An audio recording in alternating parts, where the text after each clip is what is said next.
Hello mga kaibigan, mga kapatid, mapagpalang araw ng Huwebes sa inyong lahat at nasa ika-28 araw na tayo sa buwan ng Nobyembre 2024. Malapit na matapos ang buwan ng Nobyembre at tuloy-tuloy lang tayo sa ating mga gawain, sa pagtupad ng ating mga tungkulin at pagninilay. Paghanda natin ang ating mga sarili sa nalalapit na pagdiriwang ng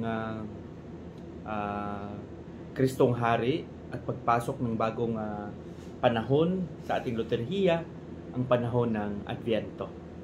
Pagnilayan natin ang napakagandang mensahe na ipaabot sa atin ng ating Ebanghelyo sa araw na ito at tingnan natin kung ano ang pwedeng magawa natin sa ikabubuti ng ating pagkatao at ng ating pagka-Kristiyano.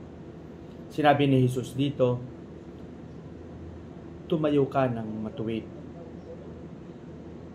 at tumingin sa langit.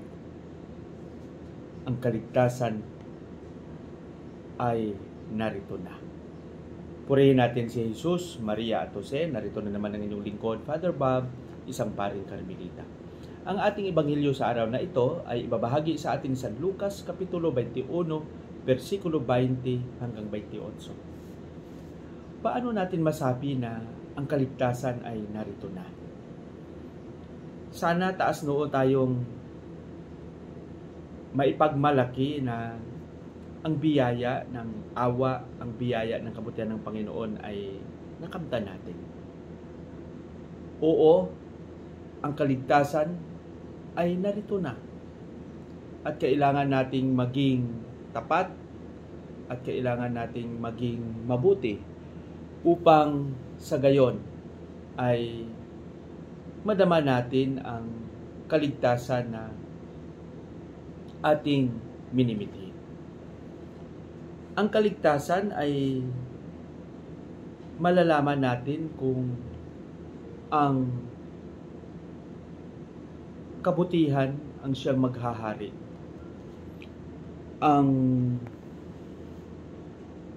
pagmamahalan ay siyang maghahari.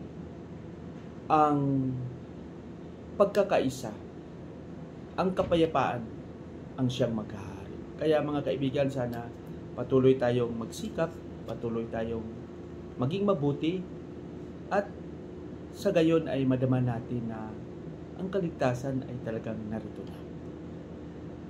Pagsikapan natin na ang ating mga ginagawa ay maging mabunga. Pagpalain nawa tayo ng Panginoon sa ating panalangin. Panginoong Hesus, turuan mo kaming maging mabuti, maging matatag palagi sa pagtupad namin ng aming mga tungkulin. Amen.